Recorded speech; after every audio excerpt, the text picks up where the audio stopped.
Ya, Assalamualaikum warahmatullahi wabarakatuh. Ini bagian kedua kuliah manifold diferensiabel. Sudah seperti yang sudah saya sampaikan di bagian pertama dulu secara sederhana bahwa manifold diferensiabel adalah suatu ruang topologis disertai dengan suatu struktur diferensial. Ya, jadi kata kuncinya adalah struktur diferensial. Adapun struktur diferensial itu sebenarnya sudah disediakan oleh ruang topologis itu, ya. Kemudian kita memilih dari sekian banyak struktur diferensial itu, ya. Kemudian kita gunakan, ya, mendampingi ruang topologis tadi. Nah, apa itu struktur diferensial? Ya, jadi kita akan bahas pertama untuk memahami manifold diferensiabel adalah memahami apa itu struktur diferensial. Nah, struktur diferensial adalah kumpulan dari sistem-sistem koordinat yang kompatibel satu dengan yang lain sedemikian rupa sehingga domain sistem koordinat itu kalau digabungkan itu akan sama dengan ruang topologis, ya, keseluruhannya gitu. Nah, oleh karena itu pertama kita harus bahas adalah sistem koordinat, ya. Apa yang maksud dengan sistem koordinat ini? Tentu saja kita sudah mengenal secara sederhana, ya, apa yang maksud dengan sistem koordinat.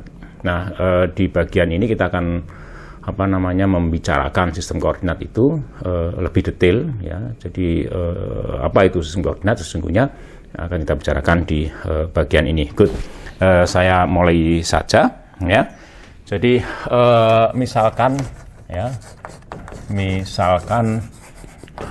sekali lagi M, tau itu suatu ruang topologis, ya. Jadi M itu suatu himpunan, tau itu suatu topologi, ya, yang kita pilih di M. Jadi di M sendiri juga sudah disediakan sekian banyak topologi, ya, tapi kita pilih tau salah satunya untuk mendampingi M. Sehingga di dalam himpunan M ini kita bisa menentukan apakah suatu subhimpunan di M itu terbuka atau tidak, gitu, ya. Good. Ya. Nah, suatu sistem, ya, sistem koordinat, ya, koordinat berdimensi n, ya, pada ruang topologis ini M, tau, ya, adalah suatu pasangan, ya, suatu pasangan, ya, yakni misalnya U, V itu, ya, dengan penjelasannya sebagai berikut, ya. Yang pertama, U itu adalah, ya, suatu himpunan terbuka, ya, atau subhimpunan terbuka di M, ya. Ya, terbuka atau tidak tentu ditentukan oleh topologi tau itu yang sudah kita pilih di sana. Oke. Yang kedua, V, ya, itu adalah pemetaan dari U menuju ke VU, ya, di mana VU adalah subset terbuka di R pangkat N, gitu, ya. Nah, V ini adalah suatu homeomorfisme, ya, suatu homeomorfisme, ya. Oke, dari U menuju ke subhimpunan VU, ya, yang terbuka di R pangkat N, ya, gitu. Oke, oleh karena itu kemudian VU itu, ya, tentu saja terbuka di R pangkat N menurut topologi yang kita pilih di R pangkat N itu. Oke, nah, dalam hal ini kita akan memilih di R pangkat N itu topologi alamiah, ya, di R pangkat N ya. Jadi relatif terhadap ya, saya tulis ini relatif terhadap atau menurut topologi ya alamiah di R pangkat N itu ya, menurut topologi alamiah, saya tulis tau N di R pangkat N. Good. Nah, V dikatakan di sana di sini ada suatu homeomorfisme dari U menuju ke VU. Nah, tentu saja U itu dibekali dengan topologi warisan dari M, sementara VU dibekali dengan topologi warisan di R pangkat N. Sehingga V adalah suatu homeomorfisme, pemetaan yang bijektif, ya, artinya domainnya adalah seluruh U, range-nya seluruh VU, lalu injektif satu-satu, ya. Kemudian V itu continue, inverse-nya juga continue. Ya, itu yang maksud dengan V tadi, ya. Jadi homeomorfisme dari U menuju ke VU gitu. Nah, kalau digambarkan ya, jadi nanti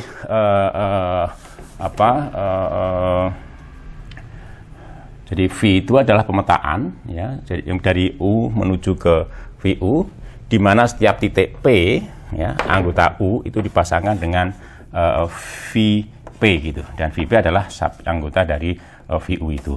Oke.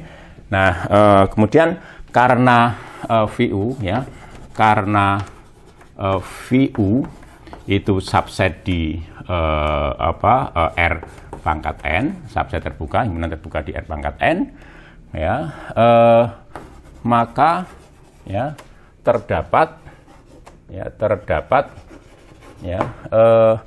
n buah fungsi, ya, n buah fungsi, ya, saya tulis sebagai xi dari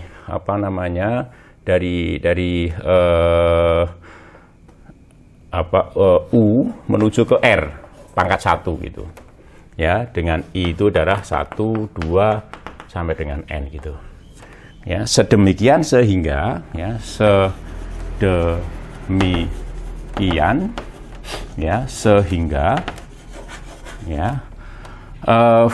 untuk setiap P anggota U ya, maka VP itu sama dengan X1P ya. Oke, ini I-nya saya tulis di atas saja ya. X1P, kemudian X2P ya, terus sampai dengan XNP gitu ya. Oke, jadi ini tentu anggota VU tadi ya, subset di R pangkat N gitu ya. Nah, VP ini disebut koordinat bagi titik P ya. Titik P itu pada umumnya bisa jadi tidak ada kaitannya dengan bilangan ya. Tetapi kemudian oleh karena itu ya, P ini lalu dihubungkan dengan bilangan-bilangan gitu oleh sistem koordinat itu ya. VP ya ternyata tersusun atas n buah bilangan real ya, n buah bilangan real. Nah, VP ini kemudian disebut sebagai koordinat bagi titik P menurut sistem koordinat U, V itu ya. Jadi VP ini adalah koordinat bagi titik P menurut sistem koordinat yang ini tadi, U, V tadi. Nah, tentu saja bisa jadi nanti kalau ada sistem koordinat yang lain, maka P memiliki koordinat yang lain gitu, menurut sistem koordinat yang lain gitu. Nah, kalau kemudian digambarkan ya, atau sebelum digambarkan ya, saya bawa fungsi ini tadi, fungsi ini kita sebut sebagai koordinat gitu. Jadi fungsi koordinat ya, itu disebut sebagai fungsi koordinat ya. Kemudian ini X1P di X2P dan seterusnya ya. X1P itu disebut sebagai X1P, X2P sampai dengan XNP itu disebut sebagai koordinat bagi titik P gitu ya. Atau VP ini secara ya singkat ya, disebut VP adalah sistem koordinat, VP adalah koordinat bagi titik P. Oke. Nah, kalau digambarkan kira-kira seperti ini ya. Jadi akan saya gambarkan di sini ya. Jadi misalnya ini adalah ruang topologis itu tadi gitu ya, misalnya itu Ya, misalnya ini suatu ruang topologis. Nah, ini saya mengambil U di situ. Ya, jadi suatu himpunan terbuka di ruang topologis tadi. Jadi misalnya M, tau itu, ya. Sehingga kita bisa memilih suatu sistem himpunan terbuka di situ. Nah, kemudian dari himpunan terbuka itu kita bangun, jadi misalnya U ini, jadi himpunan U, ya. Lalu ada pemetaan, ya. Dari situ menuju ke ini R pangkat N gitu, ya. Ini R pangkat N, ya. Di sana ada himpunan terbuka, ya, di R pangkat N itu, ya. Jadi namanya ini VU gitu, pemetaannya V, ya. Lalu subhimpunan terbuka di R pangkat N ini kita sebut sebagai VU gitu. Nah, kalau di sini ada titik P, ya, pada U itu, U disebut sebagai domain sistem koordinat itu, ya. Jadi sebelum kelupaan, jadi U ini adalah disebut sebagai sistem domain keberlakuan atau wilayah keberlakuan dari sistem koordinat itu, ya. Jadi kalau P itu anggota U, ya, artinya bahwa P itu berada di dalam domain sistem koordinat U, V itu, ya. Nah, maka P itu oleh V akan dipasangkan dengan suatu titik di sini, namanya VP. Nah, VP ini tadi tidak lain tadi bisa ditulis sebagai ini, ya, X1P, ya, X2P sama dengan XNP. Nah, seringkali ditulis tanpa P, ya. Jadi biasanya kalau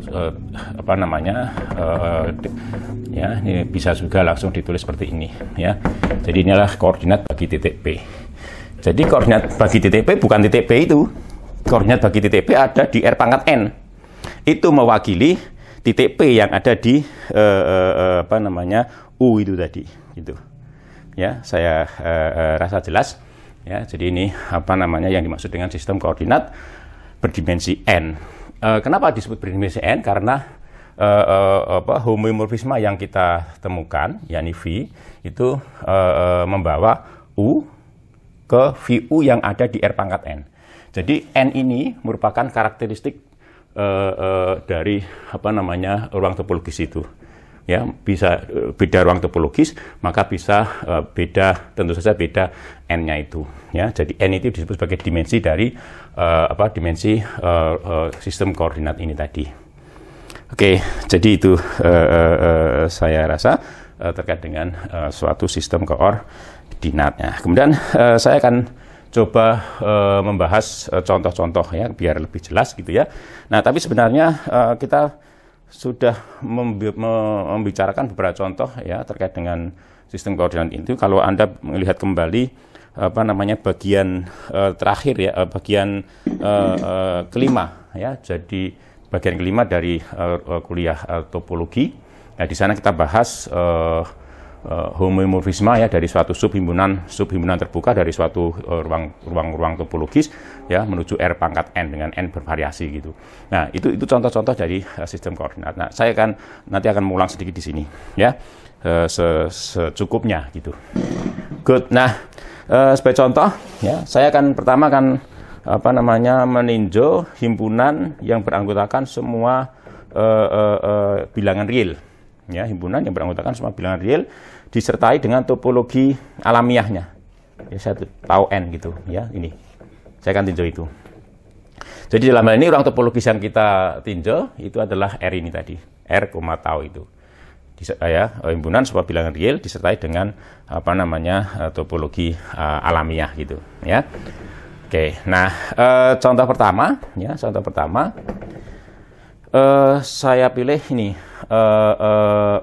sebagai U, itu, jadi U1, yaitu U1, V1, ya, U1, V1. Ya, di mana U1, ya, ini sistem koordinat di R pangkat R, tau N itu, ya. Di mana U1 itu adalah R itu sendiri. Ya, jadi domain dari sistem koordinat yang kita bicarakan ini, ya, itu seluruh R, ya, seluruh R, ya. Jadi ini disebut sebagai sistem koordinat global, karena domain dari sistem koordinat itu meliputi seluruh ruang topologis yang ada gitu. Kemudian V1, ya, itu pemetaan dari U1 dari R itu, ya. Jadi tentu saja saya tulis saja, langsung tulis saja, saya tulis R itu ya, R gitu, menuju ke R pangkat 1 ya, dimana setiap X anggota R itu saya pasangkan dengan V1X gitu. Dan V1X itu adalah X itu sendiri gitu. Oke, nah kalau saya gambarkan di sini ya, ini U-nya, jadi U1 sama dengan R keseluruhan itu. Kemudian ini R pangkat 1 juga, R pangkat 1. Nah, ada titik di sini, tiap titik ya pada U itu, pada R itu dipasangkan dengan suatu titik ada di sini. Jadi misalnya titik X ya, maka itu dipasangkan dengan titik ini.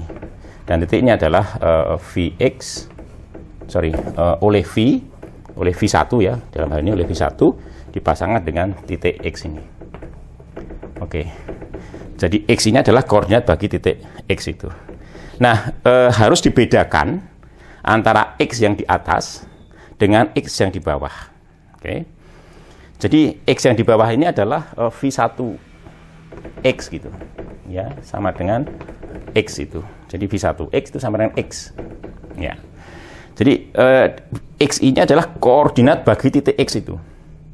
Ya, jadi harus dibedakan ya. Jadi X yang di atas itu adalah anggota dari ruang topologis atau anggota dari U1 itu ya. Subhimpunan terbuka di ruang topologis R, tau n itu ya. Jadi X itu titik. Ya, titik meskipun wujudnya berupa bilangan gitu ya, tapi ini adalah anggota dari R pangkat 1, tau n itu. Ya, jadi ini adalah titik gitu ya. Nah, V1 itu menyemati titik X itu dengan suatu koordinat, yakni IT X itu sendiri, nilainya X. Jadi ini bilangan. Bilangan ini menandai koordinat bagi titik X itu. Ya, tolong dibedakan ya. Jadi kalau ini adalah koordinat, maka ini titiknya itu. Titik ini koordinat ini bilangan ya, mewakili ya titik X itu. Oke, saya rasa jelas ya. Nah, contoh berikutnya bisa jadi akan memperjelas masalah itu ya. Ya, mungkin ini yang kedua ya. Yang kedua saya pilih U2, V2 gitu. Ya. Nah, seperti tadi ya, di mana U2 itu tetap sama dengan R ya. Kemudian V2 itu adalah pemetaan ya, dari R atau U2 itu menuju ke R gitu ya. Oke, di mana saya tulis di sini titik X itu dipasangkan dengan V2X, di mana V2X itu sama dengan X pangkat 3. Oke. Oh ya, ini perlu dijelaskan dulu bahwa pemetaan ini tentu saja bijektif ya, dengan domain seluruh R ya, kemudian range-nya seluruh R satu-satu, injektif ya, bijektif ya, kemudian juga kontinu. Jadi dilihat dari fungsinya kontinu. Jadi fungsi fx sama dengan x ya, itu kontinu. Inversnya juga kontinu ya, sehingga ini merupakan suatu homeomorfisme ya, dari R menuju ke R. Oke. Jadi tadi saya katakan maka ini adalah suatu sistem koordinat gitu. Nah, sekarang ini kita lihat V2 itu pemetaan dari R menuju ke R dengan X ya, anggota R itu dipasangkan dengan V2X yang tidak lain adalah X pangkat 3. Oke, dari sini akan kelihatan ya, kalau ini adalah U2 yang sama dengan R itu. Kemudian ini tadi R pangkat 1. Ya, ini saya tulis R pangkat 1 biar lebih jelas. R pangkat 1. Nah, kalau saya punya titik X di sini, X titik di U2 atau di R, ya bilangan gitu. Tapi dalam hal ini kita pandang sebagai suatu titik dalam ruang topologis R, tau n itu. Nah, itu akan dipasangkan oleh V2 dengan ini. Ya, jadi akan dipasang ke sini oleh V2 ya. dengan apa namanya ini titik di R pangkat 1 ini, ya ini bahwa titik tersebut adalah X pangkat 3 gitu. Nah, lihat ya. Jadi X pangkat 3 ini adalah koordinat bagi titik X itu. Dari sini kelihatan mulai jelas ya, bahwa titik ini adalah titiknya, dan X pangkat 3 ini adalah koordinatnya begitu. Ya. Jadi X pangkat 3 itu adalah koordinat bagi titik X itu. Oke, jadi kita harus menunjukkan kalau memang ini merupakan sistem koordinat, harus ditunjukkan bahwa pemetaan ini bijektif dan pemetaan itu kontinu serta inversnya juga kontinu menurut topologi yang dipilih di situ ya. Nah, dalam ini kita menggunakan topologi alamiah ya. Jadi artinya bahwa kita harus tunjukkan bahwa pemetaan V2 ini adalah homeomorfisme ya menurut topologi alamiah di R pangkat 1 dan di R pangkat 1 gitu. Ya, saya rasa tidak sulit itu ya. Jadi kalau artinya bahwa itu bijektif, domainnya jelas seluruh X ya, seluruh X pangkat 3 jelas otomatis anggota R pangkat 1 ya. Kemudian inversnya bisa dihitung, artinya memiliki invers ya. Ini saya pikir suatu fungsi yang cukup dikenal sejak mungkin belajar kalkulus ya atau matematika. Kemudian kontinu jelas ya, X pangkat 3 fungsi pangkat itu kontinu, inversnya juga kontinu. Ya, saya rasa itu bisa ditunjukkan lebih dalam, lebih rinci ya, mungkin bisa di buku-buku kalkulus dan sebagainya ya. Jadi bahwa pemetaannya adalah pemetaan bijektif yang kontinu dan inversnya juga kontinu atau homeomorfisme dari R pangkat 1 menuju ke R pangkat 1. X di sini adalah titik di ruang topologis R, tau n. X pangkat 3 di sini adalah koordinat bagi titik itu. Ya. Oke, itu ya. Nah, kemudian contoh yang ketiga ya, contoh yang ketiga masih di dalam sistem koordinat itu. Masih dalam ruang topologis R, tau n itu. Jadi saya tulis yang ketiga gitu. Ya. Dalam ini saya pilih, saya tulis U3, V3. Ya. U3, V3. Good. Nah, di mana U3? Ya, U3 itu masih sama dengan R pangkat N, pangkat 1, maaf ya. Kemudian V3, ya, V3 itu adalah pemetaan dari R pangkat 1 itu menuju ke ini interval ini ya. Jadi min pi per 2, pi per 2 begitu ya. Ya, ini bahwa tiap titik X ya, X anggota R ya, itu dipasangkan dengan V3X itu, di mana V3X adalah arkes tangen ya, X gitu ya. Nah, pemetaan ini jelas merupakan pemetaan yang bijektif ya. Inversnya bisa dihitung, V3 inverse itu ya, pemetaan dari minus pi per 2, pi per 2 ya, menuju ke R ya. Ya, ini bahwa setiap titik T, atau saya tulis theta saja ya, theta anggota interval itu dipasangkan dengan V3 inverse theta, yang tidak ada adalah tangen theta itu ya. Oke.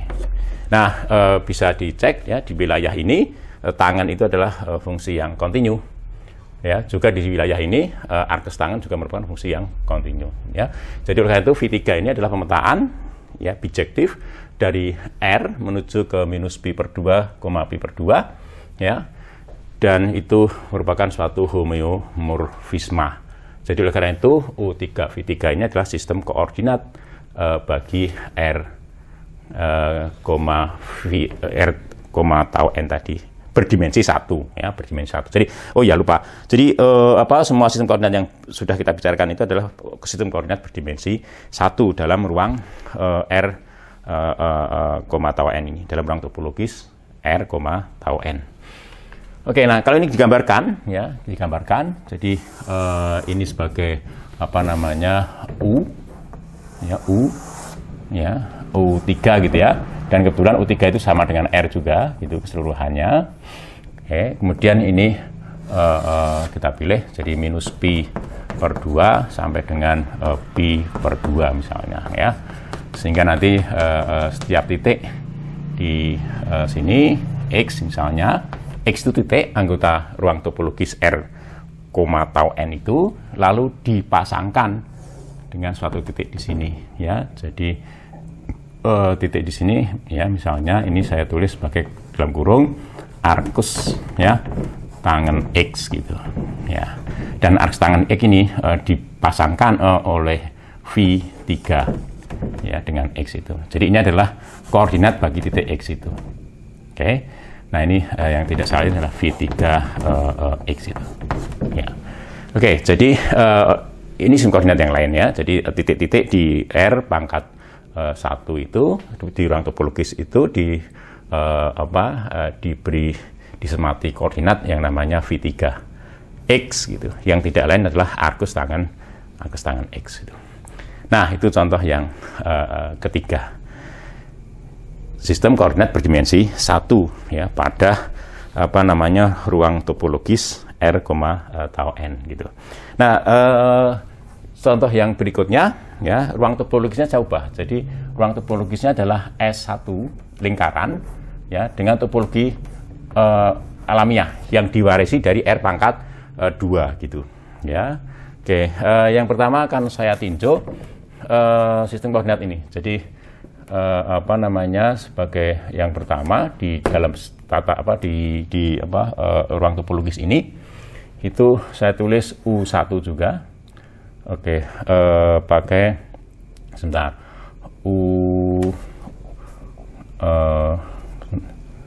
kalau tidak salah saya pakai UZ, ya, UZ plus, ya, UZ plus, VZ plus.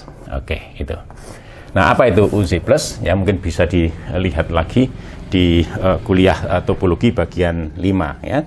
UZ plus itu adalah, ya, saya tulis di sini aja. Jadi UZ plus itu adalah himpunan yang beranggotakan semua titik X, Z di S1 di lingkaran, ya. Lingkaran yang berpusat di 0,0 dengan jari-jari satu-satuan, ya. Sedemikian sehingga Y itu lebih besar dari 0. Ya, istilahnya belahan utara dari lingkaran itu. Okay. Nah, VZ plus itu adalah pemetaan dari UZ plus menuju ke interval min 1,1. Ya, ini di R pangkat 1 gitu. Ya, di R pangkat 1. Oke, bisa juga di sini adalah ini sistem koordinat berdimensi 1 karena apa namanya range, ya, dari fungsi ini tadi, fungsi koordinat ini adalah di R pangkat 1, ya. Oke, nah kemudian jadi bahwa setiap titik X, Z anggota UZ plus itu akan dipasangkan dengan titik VZ plus inverse. X, Z, yang tidak lain adalah titik X itu sendiri, ya. Oke, jadi seperti yang sudah saya bahas di kuliah topologi itu, ini VZ plus inverse itu diberikan oleh ini pemetaan dari interval min 1,1, ya, menuju ke UZ plus itu. Ya, ini bahwa setiap titik, ya, katakanlah T gitu, ya, anggota interval itu. Ya, ini kalau sistem koordinat ya pakai kurung gini, ya, pakai kurung, ya. Meskipun 1, ya, karena ini sistem koordinat, ya, seperti perjanjian kita tadi, ya. T itu, ya, adalah koordinat bagi titik ini. Jadi Z plus min 1 dari T itu, ya. Itu lain adalah seperti yang sudah saya jelaskan, ini T, ya, satu di sini, ya, T, akar, ya, 1 minus T kuadrat. Ini kita pilih plus karena apa namanya belahan utara, ya. Jadi UZ plus itu ada di sini tadi karena Z lebih besar dari 0 gitu, ya. Oke. Nah, ini. Oke, jadi terlihat di sini bahwa pemetaan ini tadi continue, ya, kemudian ini juga continue, inversi juga continue. Jadi ini suatu homeomorfisme dari UZT plus menuju ke interval min 1,1. Ya, jadi ini adalah sistem koordinat di S1, tau n itu. Oke, nah berikutnya ya akan kita bahas di sini.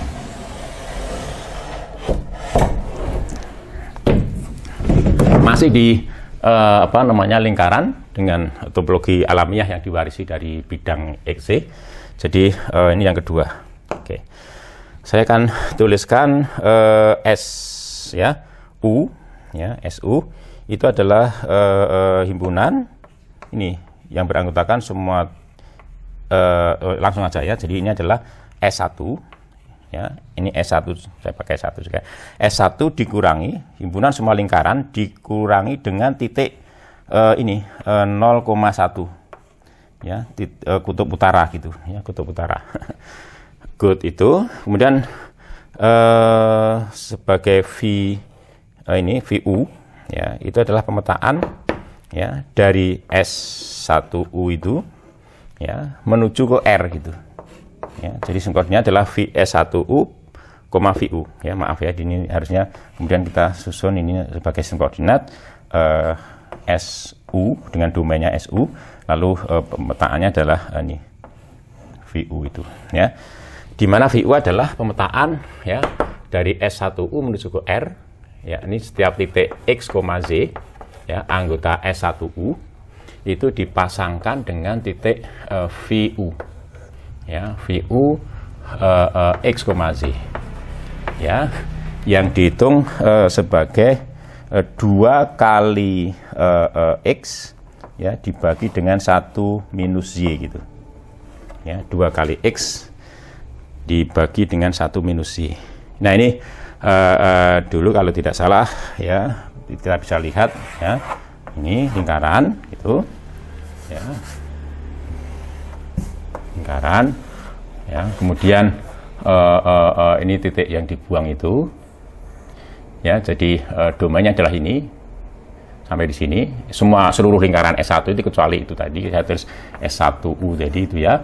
Nah kemudian ini garis real gitu ya. Nah ini titik ya, titik X, Z di lingkaran itu lalu diproyeksikan dengan menarik garis lurus melalui titik itu dan jatuh di R tadi.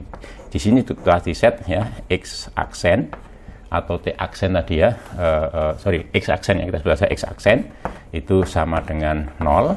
Nah ini X aksen hasil proyeksi tadi. Ini adalah koordinat bagi titik X, Z itu. Ya kira-kira seperti itu. Nah X aksen itu diberikan oleh ini 2X per 1 minus Y. Oke, dilihat kembali ya tayangan topologi bagian 5 ya. Oke, nah sudah kita tunjukkan di sana bahwa ini merupakan suatu pemetaan bijektif ya, dengan inversnya adalah ini. Jadi kalau ada X aksen ya, maka X aksen itu dipasangkan dengan ini biar lengkap ya, ini adalah pemetaan dari R pangkat 1, ini harus R pangkat 1 menuju ke S1U subset terbuka di S1 gitu ya. Ini adalah setiap X aksen itu akan dipasangkan dengan VU inverse ya, X aksen itu, yang tidak lain adalah titik pada lingkaran itu ya. Jadi 4 X aksen per ya, X aksen kuadrat ditambah 4, X aksen kuadrat dikurangi dengan 4 dibagi dengan X aksen kuadrat plus 4. Ya, lihat kembali di tayangan di topologi ya, bagian 5 ya, kita sudah bahas ini. Nah, bisa dicek bahwa pemetaan VU ini adalah continue, inversnya juga continue. Jadi, VU adalah homeomorfisme dari S1U menuju R pangkat 1 gitu. Oleh karena itu, ini merupakan sistem koordinat berdimensi 1 pada S1, ruang topologis S1, tau n itu. Ingat bahwa ini titik ya, titik di lingkaran itu. Koordinatnya adalah ini. Jadi X aksennya adalah koordinatnya. Mewakili titik ini tadi. Jadi X, Z itu adalah titik pada lingkaran. Koordinatnya adalah X aksen ini tadi.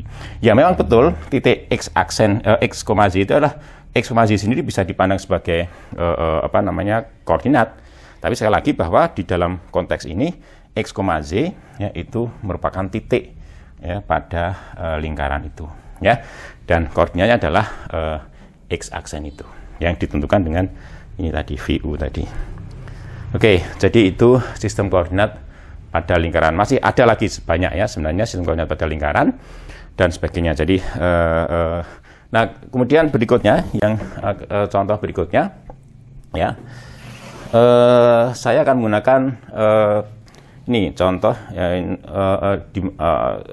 ruang topologisnya adalah ini ruang topologis R P pangkat N ya, dengan topologi yang dulu dipilih ya, ditentukan ya, dipilih berdasarkan kemauan atau ya kita, jadi berdasarkan kebutuhan kita. Nah, kita ingat di sana ya ada ini UI ya, himpunan yang ya, jadi sekali lagi bahwa ini adalah himpunan semua garis yang melalui pangkal koordinat ya, kecuali pangkal koordinat itu ya, itu ya kira-kira ini R pangkat N di ruang R pangkat N plus 1 gitu ya. Jadi ini adalah himpunan yang beranggotakan semua garis lurus ya, yang melalui pangkal koordinat kecuali pangkal koordinat. Jadi pangkal koordinatnya dibuang dulu. Jadi pangkal koordinat dibuang dari R pangkat N plus 1 itu, lalu dibuat garis-garis yang melalui pangkal koordinat itunya. Ini adalah himpunan yang beranggotakan semua garis-garis itu. Jadi garis sebagai satu anggota di RPN itu, atau garis dipandang sebagai titik di dalam ruang atau himpunan RPN itu. Ya. Nah, di sana ada suatu himpunan, subhimpunan di RPN itu, himpunan yang berupa garis-garis. Ya, saya ingatkan dari UI itu adalah himpunan yang beranggotakan semua garis-garis. Ya, saya tulis begini sebagai garis yang memuat X1, ya, X2 dan seterusnya sampai dengan Xn plus 1 ya. Oke, jadi himpunan semua garis ya, seperti tadi di RPN tadi, sedemikian sehingga ya, ini kurungnya ada ini. Jadi ini garis yang memuat titik ini X1, X2 sampai dengan Xn plus 1 ya. Jadi ini himpunan semua garis sedemikian sehingga ini XI itu tidak sama dengan 0 ya. Oke, artinya himpunan semua titik-titik ini ya, yang berada di garis itu sedemikian rupa sehingga koordinat bagi titik-titik yang ada di garis itu, koordinat nomor I itu tidak sama dengan 0 itu ya. Oke, itu ya, dengan I itu adalah 1, 2, 3 dan seterusnya nanti sama dengan N plus 1 gitu ya. Oke, nah kemudian ya, kita menyusun suatu pemetaan VI itu dari UI ya, itu menuju ke R pangkat N ya. Ini bahwa garis ini, garis yang ada di UI misalnya adalah X1 sampai dengan Xn plus 1 ya, itu akan kita pasangkan dengan V1 ini ya, V1 ini kalau ditulis lengkap seperti ini ya, ya, X1 sampai dengan Xn plus 1 gitu ya, yang sama dengan ini. Jadi yang kita hitung sama dengan ini tadi. Jadi ini itu sama dengan ini ya, X1 per XI, X2 per XI, gitu ya, nanti sampai dengan XI min 1 per XI, kemudian XI-nya dibuang, ini lalu XI plus 1 per XI, terus nanti sampai dengan Xn plus 1 per XI gitu ya. Jadi ini adalah koordinat bagi titik ini. Nah, ini garis tapi kemudian dipandang sebagai titik di UI itu. Jadi ini adalah koordinat bagi titik ini ya, di UI gitu ya. Oke, nah di bagian kelima dari kuliah topologi itu saya jelaskan VI itu punya inverse gitu ya. VI itu punya inverse ya, dan itu akan saya bicarakan di sini. Ya, inverse bagi VI ya, saya tulis ini VI inverse itu tentu saja adalah pemetaan dari R pangkat N ya, menuju ke UI gitu ya.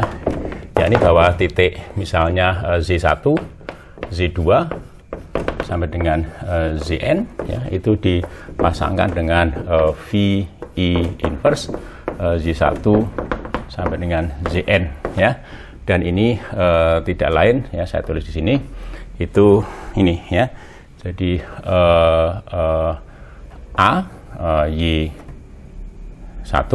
ya, kemudian A Z2 sampai dengan A ZI, oke, min 1 ya, lalu A ya, kemudian A ZI apa namanya ya, kemudian AZI plus 1 ya, dan seterusnya sampai dengan A ZN gitu. Oke. Ya, dengan A itu ya, dengan di sini A yaitu bilangan yang tidak sama dengan 0, bilangan real yang tidak sama dengan 0. Ya, jadi A suatu bilangan real, saya tulis anggota R ya, dengan A itu tidak sama dengan 0 gitu. Nah, rincinya bisa dilihat di apa di kuliah topologi ya, bagian kelima. Silahkan di sana semua pemetaan yang semua homeomorfisme yang saya sajikan di sini sebagai dalam sistem koordinat ini ada saya bahas secara rinci di bagian kelima itu, kuliah topologi itu. Nah, jadi bisa ditunjukkan bahwa tadi bahwa VI itu adalah suatu homeomorfisme ya. Jadi VI itu continue, inverse-nya juga continue. Oke. Nah, jadi kemudian orang bisa menunjukkan bahwa ya semua ya. Nah, di sini continue itu perlu ditanyakan ya, karena sudah saya katakan tadi bahwa kita menuntut bahwa VI itu semua VI itu continue ya. Artinya bahwa kita menuntut suatu topologi, karena di sini RPN itu belum diberi topologi ya, RPN belum diberi topologi, sehingga kemudian kita menuntut bahwa harus ada topologi di RPN itu sedemikian sehingga semua VI ya, semua VI I dari 1 sampai dengan N plus 1 itu harus merupakan suatu homeomorfisme. Jadi dalam hal ini topologi di RPN itu dikonstruksi dari kebutuhan ya, agar VI ini semuanya merupakan suatu homeomorfisme begitu. Oke, saya rasa jelas ya. Jadi oleh karena itu ruang topologinya adalah, ruang topologisnya adalah RPN, RP pangkat N ya, disertai dengan topologi yang disusun, dikonstruksi dengan tuntutan ya, semua VI itu suatu semua VI adalah homeomorfisme begitu. Oke, jelas saya rasa ya. Good. Nah, kemudian contoh yang berikutnya ya. Contoh berikutnya, jadi saya ingin meninjau V, plus ya, R ya, itu suatu ruang vektor ya, ruang vektor ya, berdimensi n ya, berdimensi n misalnya ya. Oke, nah tentu saja karena ruang vektor ini berdimensi n ya, maka saya bisa memilih suatu basis ya, pilih B ya, yang tidak lain adalah B1, beranggotakan B1, B2 gitu ya, sampai dengan Bn, itu suatu basis ya, suatu basis ya di ruang vektor tadi ya, di V, plus, R. Jadi ini ruang vektor real ya, berdimensi n, karena di atas 8 real, ini saya tulis R di situ ya. Oke, jadi B adalah suatu basis di V, plus, R ini. Oke. Nah, kemudian saya susun suatu apa namanya pemetaan ya, suatu pemetaan dari basis itu tadi.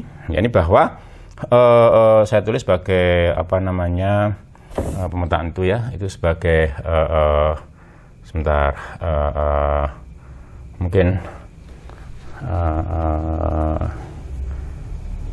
ya VB aja ya, VB. Jadi VB adalah pemetaan ya, dari V menuju ke R pangkat N gitu ya. Oke. Nah, bahwa setiap vektor titik ya di V, ruang vektor itu saya pasangkan dengan VBV gitu ya, VBV. Jadi VBV itu adalah anggota R pangkat N gitu. Ya, sedemikian sehingga saya tulisnya sedemikian ya, sehingga apa namanya ya tentu saja ini VBV ini ya sedemikian bisa ditulis sebagai ya alfa 1, alfa 2 sampai dengan alfa n gitu ya. Sedemikian sehingga ini bahwa V itu sama dengan sigma I dari 1 sampai dengan n ya, alfa I dikalikan BI gitu. Jadi setiap titik di V ya, misalnya V kecil itu dipasangkan dengan alfa 1, alfa 2 sampai dengan alfa n ya, itu anggota R pangkat N ya. Anggota R pangkat N mana yang dipasangkan dengan V kecil itu ya, anggota R pangkat N yang merupakan koefisien kombinasi linier ya, V itu atas basis anggota-anggota basis B tadi ya. Kita ingat kalau kita punya basis dalam suatu ruang vektor ya, maka setiap anggota ruang vektor itu bisa dituliskan sebagai kombinasi linier ya, secara tunggal bisa dituliskan sebagai kombinasi linier atas anggota-anggota basis itu. Contohnya misalnya V itu bisa dituliskan sebagai sigma I dari 1 sampai dengan N alfa I BI. Nah, ini orang menyebutnya sebagai kombinasi linier ya, V atas anggota-anggota basis B tadi ya. Nah, alfa inilah yang kemudian kita pasangkan dengan V ya di dalam pemetaan VB itu. Ya, bisa ditunjukkan bahwa ya pemetaan ini bijektif ya, bisa ditunjukkan bahwa VB itu bijektif ya. Kenapa? Ya, dengan mudah bisa dipahami karena penulisan V sebagai kombinasi linier atas anggota-anggota basis B itu tunggal gitu ya. Jadi untuk satu V mendapatkan pasangan satu dan hanya satu, ini tadi sekumpulan koefisien kombinasi linear itu gitu. Jadi makanya tidak heran kalau VB itu tunggal gitu. VB itu bijektif gitu. Nah, kemudian kita bisa konstruksi suatu topologi ya di V itu ya, agar VB itu merupakan suatu homeomorfisme gitu. Gimana caranya? Ya, caranya tadi orang bisa menggunakan sebagai contoh misalnya ya, dicari topologi di V itu yang paling yang tepat ya, katakanlah tidak yang paling tepat ya, yang tepat sedemikian rupa sehingga VB itu merupakan suatu homeomorfisme. Nah, dalam hal ini maka pasangan ini tadi V, VB ya, ini merupakan suatu sistem koordinat bagi ruang topologis V, tau tadi. Jadi ini adalah suatu sistem koordinat ya, berdimensi n ya, pada ruang topologis ya, ruang topologis V, tau yang ditentukan sedemikian rupa sehingga VB ini merupakan suatu homeomorfisme ya, ini. Good. Nah, jadi kita lihat di situ bahwa satu basis di dalam suatu ruang vektor itu bisa dipandang atau menghasilkan atau mengimbas adanya suatu sistem koordinat gitu. Dengan domain itu seluruh V gitu. Ya, dengan domain seluruh V. Ya, bisa saja kemudian orang memikirkan begini. Jadi bagaimana kalau semua VB ya, VB sembarang untuk semua VB itu kita pilih suatu topologi T itu sedemikian rupa sehingga V, VB itu merupakan sistem koordinat di V itu. Bisa juga seperti itu. Jadi tau itu dipilih sedemikian rupa sehingga untuk semua basis ya VB, maka VB itu adalah suatu homeomorfisme. Sehingga setiap pasangan ini V, VB dengan sembarang B ya, itu merupakan suatu sistem koordinat pada ruang vektor V tadi. Ya, jadi kita lihat di sini bahwa ruang vektor pun juga bisa dipandang nanti ada sistem koordinat di sana. Jadi satu basis menentukan satu sistem koordinat gitu. Oke, itu contoh ya terakhir untuk bagian ini ya. Oke, saya akan coba bicarakan hal yang lain ya. Oke, ini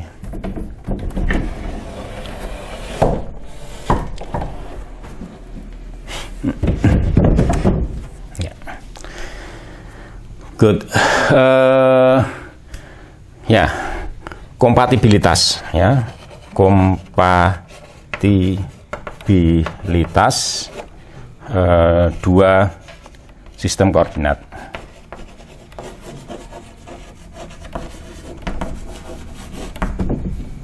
Ya. Nah, tidak dimungkiri nanti bahwa pada suatu ruang topologis itu seperti tadi contoh-contoh tadi menunjukkan ya bahwa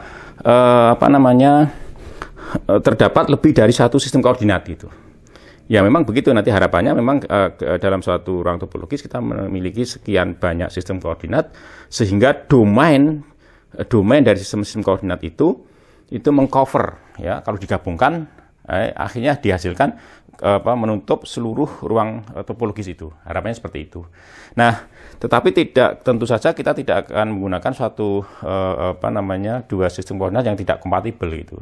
Ya, jadi nanti ada istilahnya gitu ya. Jadi dua buah sistem koordinat dikatakan kompatibel apabila dua hal yang bisa terjadi ya. Yang pertama adalah kalau kedua sistem domain dari sistem koordinat itu saling asing gitu. Jadi kalau dua buah sistem koordinat ya domain keduanya itu saling asing, maka kedua sistem koordinat itu otomatis merupakan dua sistem koordinat yang kompatibel. Ya. Nah, kemudian yang berikutnya kalau sistem koordinat itu memiliki domain, dua sistem koordinat itu memiliki domain yang tidak saling asing gitu, beririsan. Maka dilihat di situ akan ada lebih dari ada beberapa titik yang berada pada domain kedua sistem koordinat itu. Artinya titik-titik itu akan memiliki koordinat yang berbeda kalau ditentukan dari sistem koordinat yang berbeda begitu. Nah, contohnya begini ya. Jadi kalau saya mempunyai ini misalnya ya. Ini saya tulisin aja ya. Jadi menurut gambar tadi ya, ini ya gambar ini tadi ya, misalnya itu. Nah, ini adalah domain dari sistem koordinat V U, V. Jadi ini adalah domain dari sistem koordinat U, V itu. Ya, ada dua sistem koordinat di sini, yakni U, V itu. Sorry, saya tulis ini ada U, V dan sistem koordinat U bar, V bar. Kalau U dan U bar itu saling asing, ya otomatis kita pastikan bahwa kedua sistem koordinat itu kompatibel. Ya, tetapi kalau kedua domain dari dua domain U dan U bar itu tidak saling asing, ya maka kemudian ada kriteria untuk mengatakan bahwa kedua sistem koordinat itu kompatibel. Ya, misalnya sebagai contoh ini. Jadi ini adalah misalnya U, ya, ini U gitu. Nah kemudian ini adalah U, ya. Jadi yang ini adalah U, ya, U bar, ya. Jadi ini adalah U bar gitu. Ya, gitu. Nah, jadi ada irisan di sini. Jadi di RC 2 kali ya, saya RC segini. Jadi pada wilayah yang saya RC ini merupakan irisan antara jadi U dan U bar. Oke. Nah, di sini ada titik P misalnya, ya, titik P. Nah, titik P itu tentu saja akan memiliki dua koordinat gitu, ya. Satu menurut sistem koordinat U, V. Yang kedua, menurut sistem koordinat U bar, V bar gitu. Nah, pertanyaan sekarang bagaimana hubungan antara dua koordinat bagi titik P itu gitu. Oke. Nah, kalau digambarkan di sini ya, mungkin bagus kalau digambarkan di sini. Ya. Ya, ini adalah VU misalnya di R pangkat N, ya, subset di R pangkat N gitu. Nah, ini adalah wilayah di mana itu beririsan, ya. Ini adalah wilayah, ya ini. Jadi ini adalah bayangan, ya. Ini adalah bayangan dari irisan tadi. Jadi boleh ditulis sebagai V U, irisan U bar gitu. Ini wilayah ini. Jadi bayangan dari ini wilayah irisan tadi. Ini saya hapus saja, ya. Saya hapus. Ya. Nah, kemudian di sini ada juga sistem koordinat yang lain gitu tentu saja, ya, yang U bar, V bar tadi. Misalnya ini, ya. Oke. Nah, ini misalnya, ya, wilayah ini yang saya arsir ini adalah bayangan dari itu. Tapi menurut sistem koordinat yang U bar, V bar tadi, jadinya adalah V bar dari U irisan U bar gitu. Oke, jadi ada sistem koordinat ini, jadi ini ke sini itu V bar, kemudian dari sini, ya, ke sana itu namanya V tadi. Oke. Nah, sekarang kita harus mengkonstruksi, ya, apa namanya, istilahnya adalah transformasi koordinat. Artinya lihat ya, titik P ini oleh dalam sistem koordinat U, V akan dipasangkan dengan titik ini VP di sana. Ya, katakanlah X1, ya, X2 sampai dengan XN gitu. Oke. Nah, P oleh sistem koordinat U bar, V bar dipasangkan dengan titik ini VP, V bar P gitu. Dan V bar P itu adalah titik misalnya koordinat X1, X bar 1, X bar 2 sampai dengan X bar N. Ya, jadi ini adalah koordinat bagi titik P menurut sistem koordinat U bar, V bar. Sementara ini, ya, titik ini X1, X2 sampai dengan XN atau VP itu adalah sistem koordinat adalah koordinat bagi titik P menurut sistem koordinat U, V gitu. Ya, di situ titik P karena berada pada irisan antara dua domain sistem koordinat itu, ya, maka apa namanya titik P itu memiliki dua koordinat gitu.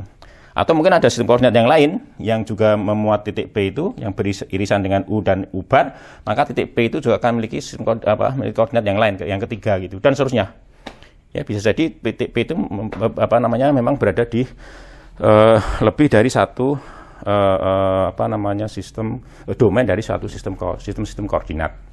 Oke, nah pertanyaan menarik adalah bagaimana transformasi koordinat itu. Artinya apa? Bagaimana hubungan antara ini ke sini gitu. Ya, dan sebaliknya. Gitu. Oke, nah jadi mudah mengkonstruksi apa namanya transformasi koordinat itu. Ya ini gini, ya kita coba susun konstruksi inverse karena V itu homeomorfisme, ya homeomorfisme, maka orang bisa apa namanya mencari inverse bagi V itu. Jadi dari wilayah itu dibalik ke ini, ke P, ya dari VP itu dibawa ke P, lalu dari P dibawa ke V bar. Sehingga itu tentu saja apa namanya transformasi dari VP menjadi V bar P. Ya, jadi harus ditemukan suatu pemetaan yang membawa VP, ya, menuju ke V bar P. Contohnya ini, jadi kalau saya ambil inverse dari V, maka V inverse itu membawa VP menuju ke titik P. Oke, nah V bar itu membawa titik P menuju ke V bar P itu tadi. Ya, jadi kira-kira konsepnya semacam ini ya. Jadi pemetaan V inverse, ya, dilanjutkan dengan apa namanya V bar. Ya, ini adalah pemetaan tentu saja, ya bisa dicek ya. Pemetaan dari dibatasi ya, ini dibatasi pada apa namanya wilayah ini, ya, wilayah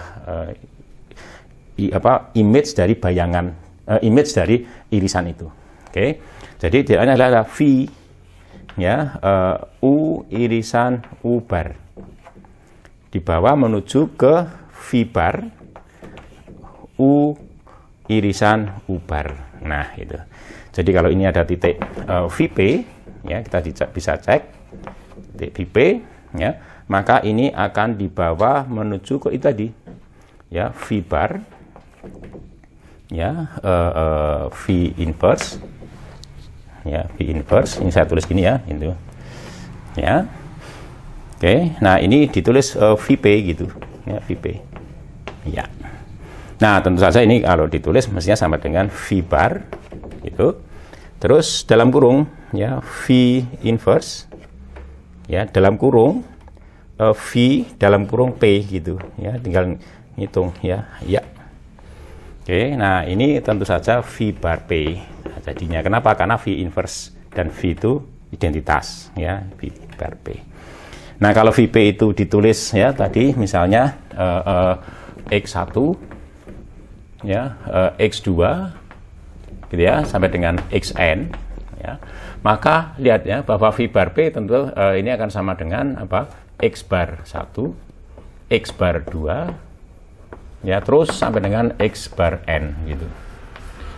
Ya, kita lihat jadi bahwa pemetaan ini tadi V inverse dilanjutkan dengan V bar itu membawa titik VP menjadi titik V bar P, atau ya koordinat ini tadi X1, X2, Xn, ya, menjadi ini tadi dibawa ke sini tadi, ya, menjadi ini, ya, X bar 1, X bar 2, ini yang disebut sebagai transformasi koordinat. Nah, transformasi baliknya tinggal mudah, jadi tinggal muncul seperti itu tadi, hanya sekarang diganti ini V bar inverse dilanjutkan dengan V, gitu, ya.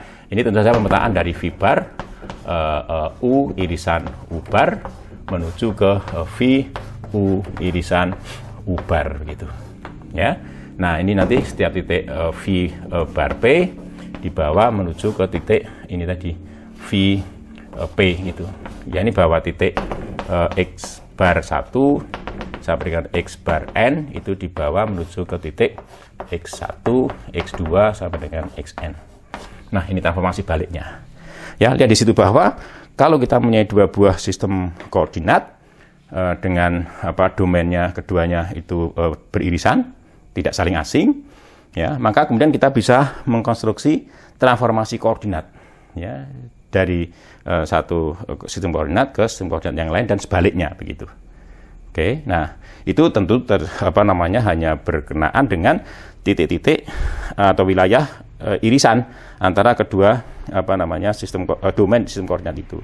Kalau di luar itu ya tidak dibicarakan gitu ya. Jadi kompatibilitas dua sistem koordinat itu muncul harus dibicarakan ketika ada dua sistem koordinat dengan domain yang beririsan. Kalau keduanya saling asing tidak perlu dibicarakan, otomatis kita sepakati sebagai kompatibel.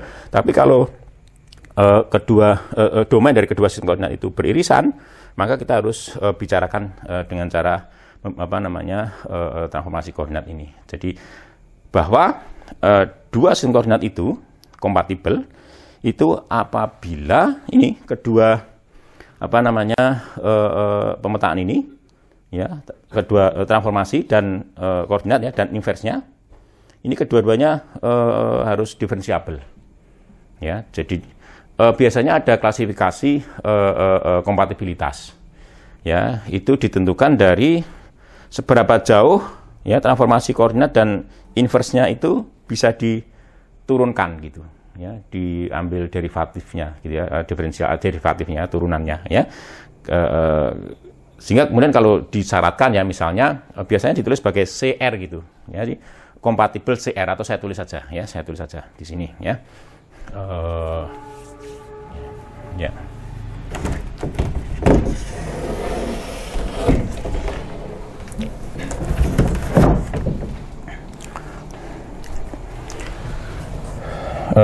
Dua sistem, ya, sistem koordinat misalnya U, V, ya, dan U bar, V bar dengan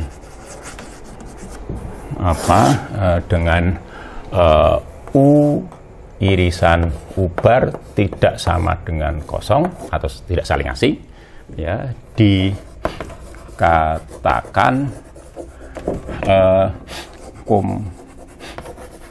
kompatibel, ya, kompatibel CR, ya gitu ya,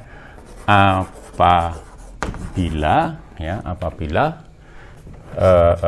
transformasi koordinat, ya, transformasi koordinat V inverse dilanjutkan dengan V bar dan V bar inverse dilanjutkan dengan V diferensiabel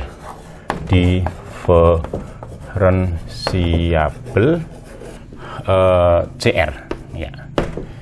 Oke, di sini R itu adalah ini anggota bilangan cacah, ya. Jadi 0, 1, 2 dan seterusnya gitu. Ya. Jadi apa itu CR? Apa itu diferensiabel CR? Diferensiabel CR itu adalah bahwa ini kedua pemetaan ini itu bisa diturunkan sejauh R kali. Jadi diturunkan R kali dan hasilnya masih merupakan fungsi yang kontinu gitu, ya. Jadi terhadap semua variabel, ya. Nah, orang bisa mengatakan jadi orang bisa mengatakan ini diferensiabel, ya, atau tidak karena apa? Karena lihat ya bahwa ini kedua pemetaan ini pemetaan dari R pangkat N menuju ke R pangkat N, ya. Lihat ya, jadi bawah ini, ya, V U irisan U bar, jadi V, ya, U irisan U bar, ya, ini subset di R pangkat N gitu, R pangkat N, ya.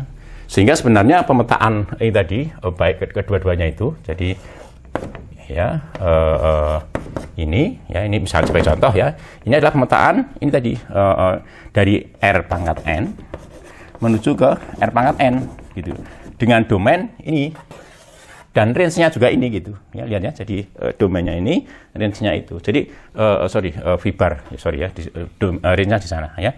Jadi ini adalah pemetaan dari R pangkat N ke R pangkat N dengan domain adalah V U irisan U bar dan range-nya adalah V bar U irisan U bar gitu di sini. Nah, oleh karena itu seperti saya tadi bahwa pemetaan ini adalah menjodohkan setiap titik X1 atau setiapnya titik X1, X2, ya, sampai dengan Xn gitu, ya, dibawa ke ini X bar 1 sampai dengan X bar N. Nah, dari sini kita bisa mengambil kesimpulan, ya, bahwa X bar 1 misalnya itu adalah fungsi dari apa? X1, X2 sampai dengan Xn gitu. Kemudian X bar 2 itu juga sama, merupakan fungsi dari apa? Atau tergantung pada X1 sampai dengan Xn gitu, ya. Dan seterusnya nanti sampai dengan X bar N itu juga merupakan fungsi dari X1 sampai dengan Xn, ya. Oke, demikian sebaliknya, ya, nanti bisa dicek, tentu saja berdasarkan inverse tadi, yang ini tadi, ya, di bawah ini, ya, maka X1, ya, itu merupakan fungsi dari apa? Ini X bar 1 sampai dengan X bar N, ya. Kemudian X2, ya, itu merupakan fungsi dari X bar 1 sampai dengan X bar N, dan seterusnya sampai dengan Xn, ya, itu juga merupakan fungsi dari X bar 1 sampai dengan X bar N gitu. Nah, dari sini kemudian kita bisa cek, ya, jadi bahwa ini transformasi koordinat ini V inverse dilanjutkan dengan V bar atau sebaliknya, ya, V bar inverse dilanjutkan dengan V itu diferensiabel sampai derajat R gitu, ya, dan masih kontinu, itu berdasarkan ini. Jadi sebagai contoh bahwa X bar 1 itu bisa diturunkan terhadap variabel manapun, ya, sehingga kemudian sampai memiliki turunan, ya, derajat R dan itu masih kontinu. Harus dibuktikan seperti itu. Jadi oleh karena itu kalau kita bisa diferensiabilitas transformasi koordinat ini tidak lain adalah berbicara tentang diferensiabilitas dari transformasi koordinat yang seperti ini, ya. Jadi X bar I, ya, sebagai fungsi dari X1 sampai dengan Xn dan, ya, Xi, ya, sebagai fungsi dari apa? X bar sampai dengan X bar N. Ya. Oke, jadi kalau masing-masing fungsi X bar I itu diferensiabel sampai derajat R, ya, terhadap ini, X1 sampai dengan Xn, ya. Kemudian juga Xi itu diferensiabel terhadap X bar 1 sampai dengan Xn sampai derajat ke turunan ke N, ya. Ke R, ya, maka kemudian dan turunannya itu masih kontinu, maka dikatakan bahwa kedua sistem koordinat ini kompatibel, ya, kompatibel CR gitu. Oke, gitu. Jadi nah, khususnya kalau R itu sama dengan infinite, artinya bahwa transformasi koordinat ini bisa diturunkan terus-menerus dan selalu kontinu hasil turunannya, ya. Oke, sampai turunan sejauh sampai infinite, ya, diturunkan sampai infinite masih kontinu, ya, maka kemudian dikatakan bahwa kedua sistem koordinat itu kompatibel, gitu aja, atau kompatibel C infinite, ya, C infinite dalam pengertian bahwa kedua sistem koordinat itu, transformasi koordinat ini itu diferensiabel gitu, C infinite gitu. Jadi kompatibilitas itu juga ditentukan oleh atau disepakati gitu. Jadi sampai derajat berapa, ya. Maka kemudian saya sajikan di sini yang umum, ya, CR gitu. Dengan R itu adalah ini 0, 1, 2, 3, 4, 5 dan seterusnya sampai infinite gitu. Nah, nanti tinggal kesepakatan. Meskipun di dalam beberapa kajian orang langsung menentukan kompatibilitas itu dengan R itu infinite gitu. Ya, itu banyak dilakukan orang seperti itu. Tapi saya coba yang lebih umum, ya, saya tulis CR di situ. Oke, ya. Jadi kita sudah membicarakan kompatibilitas dua sistem koordinat, ya. Baik yang tadi domain keduanya itu saling asing maupun domain keduanya tidak saling asing, ya. Di mana kompatibilitas ditentukan oleh diferensiabilitas dari transformasi koordinat antara kedua sistem koordinat itu. Oke, nanti kita lanjutkan, ya, di bagian berikutnya, yakni yang disebut atlas gitu. Apa itu atlas? Ya, jadi atlas adalah sekumpulan sistem koordinat yang kompatibel satu dengan yang lain, sedemikian sehingga domain sistem-sistem koordinat itu mengcover istilahnya, ya, ruang topologis M itu. Oke, artinya apa? Kalau domain-domain itu digabungkan, ya, semuanya digabungkan, hasilnya adalah M gitu. Artinya tidak ada satu titik pun pada ruang topologis M itu yang tidak muncul di satu domain sistem koordinat gitu. Jadi semuanya akhirnya semua titik pada ruang topologis M itu, tau, itu akan memiliki koordinat menurut suatu sistem koordinat yang memuat domainnya memuat titik-titik itu. Oke, itu. Nah, contoh, ya, mungkin akan dibicarakan pada bagian berikutnya saja, ya. Kita akan membahas contoh yang lebih mendalam. Jadi mungkin masih ada kaitannya dengan contoh-contoh tadi, bagaimana transformasi koordinat itu dan bagaimana kita menentukan diferensiabilitas dan sebagainya. Mungkin nanti akan kita bicarakan di bagian berikutnya, ya. Di bagian berikutnya kita akan bicara satu contoh, ya, transformasi koordinat untuk sistem koordinat yang sudah kita bicarakan. Kemudian yang berikutnya kita akan membicarakan lebih jauh tentang atlas ini. Nah, lalu kemudian kita akan bicara tentang atlas maksimal gitu. Jadi atlas yang tidak dimuat oleh atlas yang lain. Persoalannya kan begini. Jadi kalau saya mempunyai dua buah atlas, ya, ini bahwa kedua atlas tadi sekali lagi kumpulan dari sistem koordinat yang kompatibel satu dengan yang lain. Nah, kalau kemudian dalam satu atlas itu saya masuki sebuah sistem koordinat, maka hasil dari saya memasukkan sistem koordinat yang baru itu belum tentu suatu atlas. Kenapa? Karena bisa jadi sistem koordinat yang saya masukkan itu tidak kompatibel dengan sistem-sistem koordinat yang sudah ada di dalam atlas itu. Oke, nah oleh karena itu diperlukan kita harus selektif, ya. Jadi memasukkan sistem koordinat baru dalam suatu atlas itu harus dicek bahwa harus dipastikan bahwa sistem koordinat itu kompatibel dengan sistem koordinat yang sudah ada di atlas itu, sehingga diperoleh atlas baru yang lebih besar gitu. Oke, gitu, ya. Nah, oleh karena itu tentu saja dua buah atlas kalau digabungkan ya juga belum tentu diperoleh atlas. Karena apa? Karena kompatibilitas sistem koordinat yang ada di kedua atlas itu belum tentu belum tentu ada kompatibilitas di situ. Bisa saja banyak sekali sistem koordinat di kedua atlas itu yang saling yang tidak kompatibel satu dengan yang lain gitu. Ya, jadi pada umumnya dua buah atlas kalau digabungkan ya itu tidak diperoleh atlas yang baru. Kenapa? Karena mungkin muncul inkompatibilitas antar sistem-sistem koordinat yang ada di kedua atlas itu. Oleh karena itu nanti ada juga istilah gini, dua buah atlas dalam suatu ruang topologis M, tau dikatakan ekivalen itu apabila kedua atlas itu digabungkan, maka masih diperoleh atlas baru yang lebih besar yang memuat kedua atlas yang lama itu. Oke, jadi ekivalensi dua buah atlas ditentukan apakah kedua atlas itu kalau digabungkan itu menghasilkan atlas baru yang lebih besar atau tidak gitu. Oke, itu akan kita bahas di bagian selanjutnya. Sampai di sini, terima kasih. Assalamualaikum warahmatullahi wabarakatuh.